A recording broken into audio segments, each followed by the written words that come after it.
see questions that, since you mentioned Yahushua asked for that moment to pass if possible, why did Yahushua have to die? How can we find that in the Torah? What scripture? Now, I'm going to read it again and try and explain what I mean. Since you mentioned Yahushua asked for that moment to pass if possible. That verse is when he was about to die and he said that the cup, like if he could take the cup from him, but if not, that he may drink it before passing the cup, representing passing the cup to the witnesses.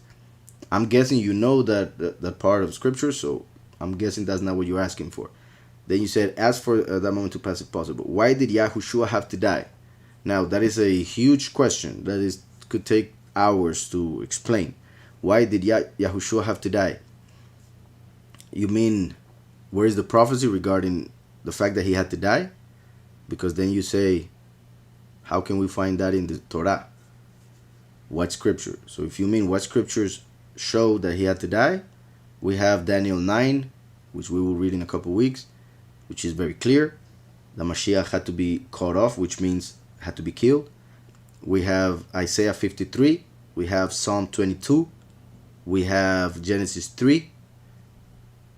And many other scriptures. Now, if your question is, where do we find scriptures? The reason why he had to die is pretty much like 70% of scriptures. And I already explained it, so I'm not sure if you got that when I explained it.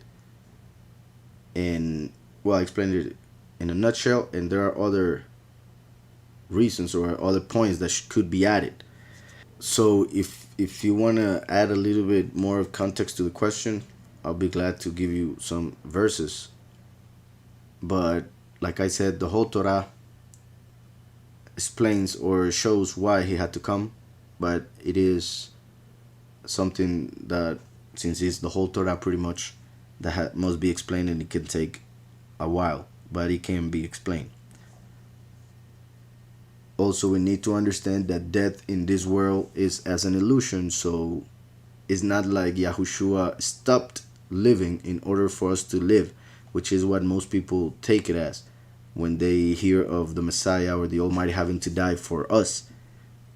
He actually came to experience what everybody's afraid of experiencing, so that they know that there is a way out, being that way out himself, Yahushua. So there are many ways in which this can be explained from many points of view, from that of Yahweh, from that of Yahushua, from that of humanity, from that of the fallen angels, the reasons why he had to come and die. Through his death, he was killing death. So that is the simplest explanation. By him dying, he was killing death itself. So that is why he had to die, to kill death.